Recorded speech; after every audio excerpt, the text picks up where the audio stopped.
The ancient jeep rattles down a dusty, overgrown path, deeper into the Malaysian jungle. Dr. Alex Chun, a keen botanist, gazes at the dense canopy, excited. His assistant, Maya, a local graduate student, consults a worn map. Ben, the team's skeptical photographer, grumbles about the lack of signal. Sarah, the expedition leader, a pragmatic anthropologist, observes they're heading to Kampung Taritai, a remote village known for its unique flora. The village is nestled deep within the rainforest, untouched by modern development. As they approach, the air grows thick with a sweet, cloying scent of jasmine and decay. Kampung Taratai appears serene huts on stilts, children playing, but the villagers are strangely quiet, their eyes holding a deep, ancient fear. The elders, with faces like carved wood, greet them with wary courtesy. They warn the team about venturing out after dark, especially during the full moon. The forest holds ancient spirits, an old woman whispers, her eyes darting. Alex dismisses it as local superstition, eager to begin his research. They set up their research station in an old, abandoned hut. The hut smells faintly of iron and withered flowers. Maya seems uneasy, recognizing familiar symbols on the hut's pillars. These are protective wards, meant to repel malevolent entities. Ben, ever the cynic, jokes, looks like someone's afraid of ghosts. Sarah reminds them to respect local customs, but her own curiosity is piqued. That night, under a full moon, Alex discovers a rare, glowing orchid. The orchid, a species unknown to science, pulsates with an ethereal light. He brings it back to the hut, captivated by its beauty. Maya gasps, recognizing the orchid from old folk tales. That is the bunga comation, she whispers, the flower of death. Legend says it blooms when an ancient evil stirs. Alex scoffs, examining its unique bioluminescence. Pure biology, Maya.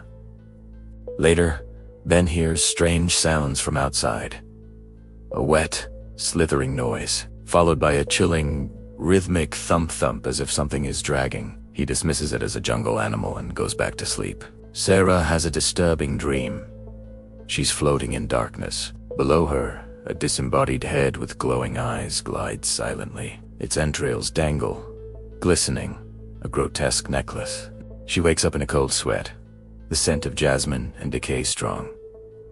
The next morning, a villager reports a livestock attack. Chickens are found, eviscerated, their organs missing, but the wounds are clean, surgical, not a predator's messy feast. The villagers whisper Krasue Malay, their faces tight with fear. Alex and Ben go to investigate. Alex with his samples, Ben with his camera. They find no tracks, no disturbed earth, only the unsettling wounds. Alex examines a strange, viscous fluid left near the carcass. It glows faintly under his UV light, like the orchid. Maya reveals the Krasue legend. A female spirit, cursed to detach her head. Her internal organs dangle below, searching for blood and flesh. She hides by day, hunts by night, invisible to most. Sarah is skeptical. A folk tale, Maya. There's a logical explanation. That night, Sarah decides to set up trail cameras around the village. She hopes to catch whatever animal is attacking the livestock. As she walks through the silent village, she hears it. The wet, slithering sound. Then, the thump-thump. Closer this time, she sees a faint, reddish glow in the distance, moving between the huts. It's low to the ground, impossibly fast. She freezes, her heart pounding. The glow passes directly through a wooden fence. Sarah dismisses it as a trick of the light, her mind struggling. Back at the hut, the glowing orchid starts to pulsate wildly. Alex is observing it, fascinated by its erratic behavior. He notices tiny, needle-like spores being released from its petals. The spores float in the air, barely visible. Ben complains of a terrible headache, a dull ache behind his eyes. He goes to bed early, feeling feverish. Sarah checks her trail cameras in the morning. Most are empty, but one captures a brief, horrific image. A blurred, red light, and then a clear shot. A woman's head, disconnected from its body. It floats in the air, its eyes burning red. Below it, a glistening mass of entrails, pulsating. Sarah drops the camera, screaming. It's real.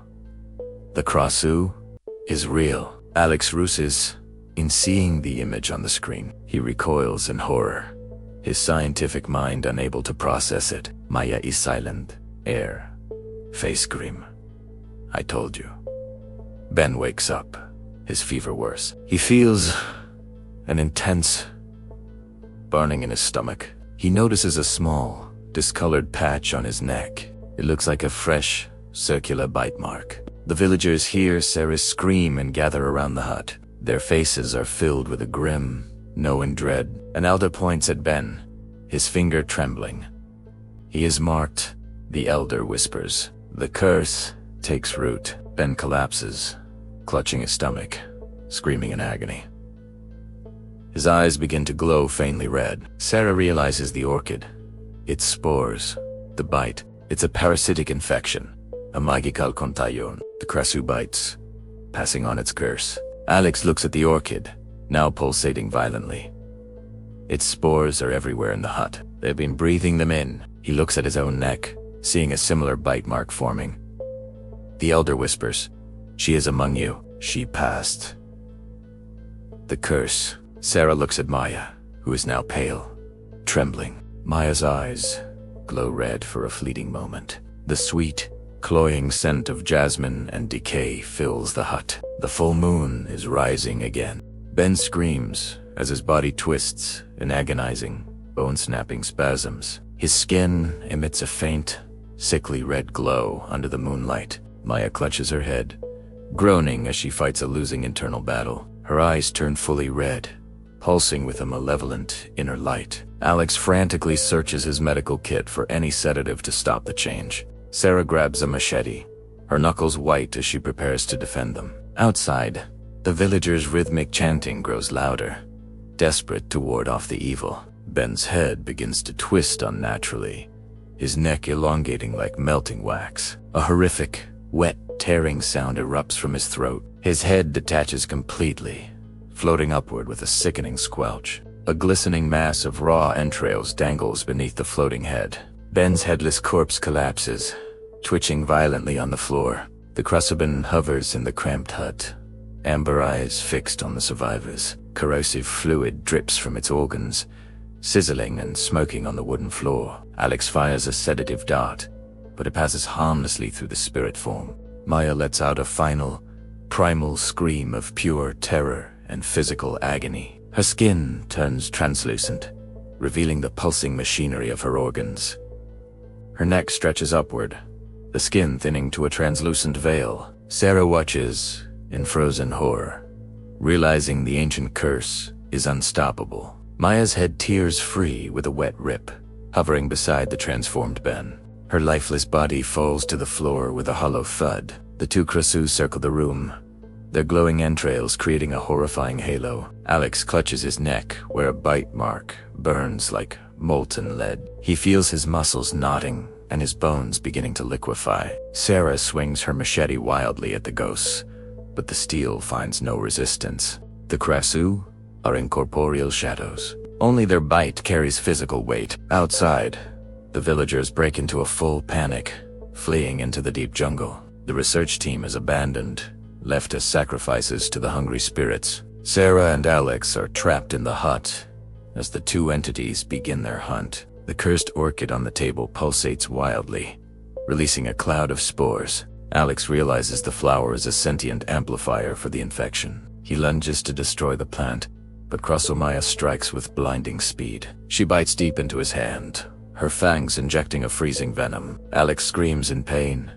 his hand blackening instantly around the wound. He kicks the table over, sending the orchid crashing to the floor. The flower shatters, releasing a blinding flash of violet light. The Krasue shriek and recoil, their spectral forms flickering and unstable.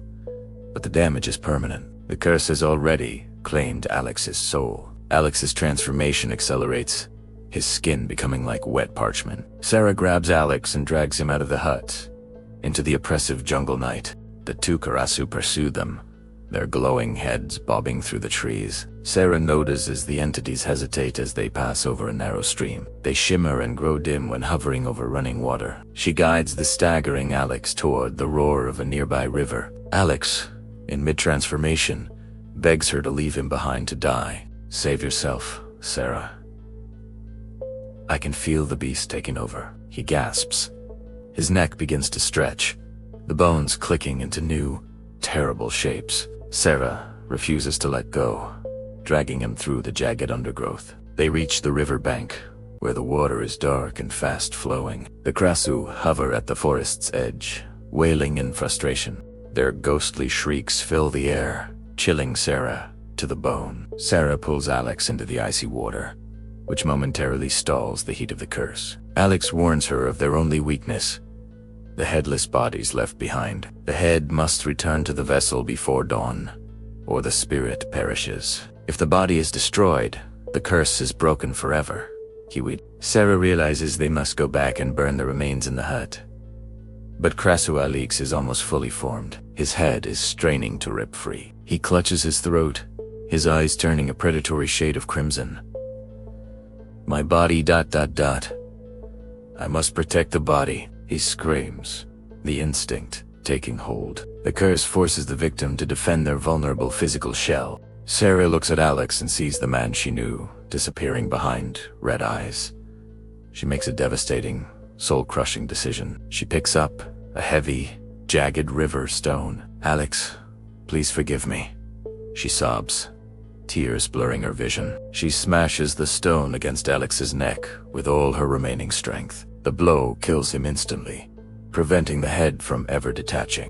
Alex's eyes soften back to human for one final second of gratitude. His body slumps into the river, the current carrying the lifeless weight away. The two Krasue in the woods shriek in a unified rage at the loss. Enraged, they charge across the river, ignoring the water's burning effect. The water sizzles as their ethereal entrails touch the surface. Sarah tries to fight them off with her machete, but they are too fast. They swarm her, their fangs burning into her shoulders and arms. She feels the freezing infection rushing through her veins like ice water. Her head begins to throb with a rhythmic, heavy pulse. She sees a secluded ancient temple further up the riverbank. The stone walls are covered in glowing protective wards. She stumbles toward the sanctuary, her stomach burning with hunger. The Krasue recoil from the temple's light, unable to follow her inside. Sarah collapses on the stone floor, watching her reflection in a puddle as her eyes turn red. Sarah is trapped in the temple, her transformation almost complete. Her head pulsates, struggling to detach from her body. Krasumaya and Krasuben howl outside, unable to enter. They circle the temple, their glowing entrails casting eerie shadows. Sarah finds ancient scrolls inside the temple, brittle with age. The scrolls tell the story of the Krasue's origin, a beautiful princess, cursed by dark magic. Her body burned at the stake. Her spirit refused to die, detaching her head, forever seeking flesh. The curse spreads through a parasitic organism, enhanced by the Bunga Kamesha. The temple itself is a prison, built to contain the original Krasue. Sarah realizes the temple is meant to contain her too. She sees images of ancient rituals, sacrifices made to the Krasue, not to appease it, but to feed Italiano, the villagers knew. They kept the Krasue alive, hoping to control it. Her head is now barely attached, her neck a thin, elastic stalk. Her eyes burn red. She can feel the hunger growing within her, the hunger for blood, for raw flesh. She remembers Alex's words. Destroy the headless body, but her own body is now her enemy. She struggles to detach her head, the urge overwhelming. Krasumaya and Krasuben somehow manage to slip inside. Their forms shimmer, weakened by the wards, but they are here. They want to greet her, to welcome her into their terrifying sisterhood. They float towards her, their eyes filled with a grotesque joy. Sarah screams, fighting the internal and external forces. Her head finally detaches with a sickening, wet rip. She floats, weightless, her body below, lifeless. She is a Krasue, a creature of the night. Krasumaya and Krasuben embrace her, their entrails intertwining. They speak to her, not with words, but with images and sensations. They show her the joy of flight, the thrill of the hunt, the endless hunger, the eternal night. Sarah's human mind screams in protest, fighting the assimilation. She sees her human body below, her eyes staring blankly. She must destroy it, her last act of defiance. She uses her nascent Krasue power, a telekinetic impulse. She tries to lift a heavy stone pillar to crush her own body. Krasue and Krasue shriek, sensing her intent. They attack her, trying to stop her from destroying her own vessel. They bite her ethereal form, a searing pain, even in this state. Sarah fights them, a grotesque battle of disembodied heads. Her human will, powered by fury, is stronger than their ancient hunger. She pushes the stone pillar, slowly, agonizingly. The pillar creaks, threatening to collapse the temple. Krasue and Krasue are thrown back by her raw will. The pillar crashes down, crushing her headless body. Her body explodes into a mist of glowing spores. Sarah's Krasue form screams, a sound of pure agony. Her curse is broken, but at what cost? She feels her own essence beginning to fade, dissolving into nothingness. Krasue and Krasue let out mournful wails. They realize what she has done, the sacrifice she made. They try to comfort her, but it's too late. Sarah's head flickers, her red eyes dimming. She sees visions of Alex, Ben, and her old life. She smiles, a final, human smile. As her essence disperses, the temple begins to collapse, the ancient wards failing. Krasue and Krasue flee into the night. The curse of the Bunga Kamation is finally broken. The temple collapses into ruins. The jungle is silent once more. Years pass. Kampung Terita is rediscovered. It's now a tourist spot, its dark history forgotten. Locals tell ghost stories of the midnight blossom and headless women. They laugh, dismissing them as old wives' tales. But sometimes, at night, a faint, sweet scent drifts through the air. Jasmine and decay. Sometimes, a tourist will find a glowing orchid in the depths of the jungle. They bring it home, captivated by its beauty. They don't know it's the Bunga Kamation, and the curse is merely dormant. Waiting, Krasue and Krasue still exist. They are eternal, cursed to wander the night. They remember Sarah, the one who defied their nature. They still seek fresh blood, but their hunger is tinged with sorrow. They are drawn to the scent of the Bunga Kamation wherever it blooms. They see a young woman picking the glowing orchid.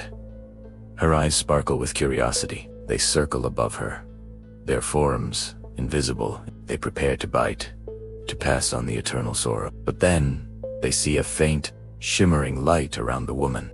A protective aura, like Sarah's last defiant act. Sarah's spirit, protecting future victims. Krasue and Krasue recoil, unable to touch her.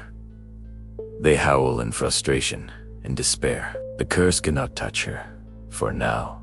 The cycle of the midnight blossom continues, a silent war between the ancient curse and the spirit of defiance. The glowing orchid blooms, beautiful and deadly. A new generation of unsuspecting travelers ventures into the jungle. Drawn by the allure of the unknown, the scent of jasmine and decay fills the air. A faint, slithering sound, and the rhythmic thump-thump of something dragging. The night has just begun.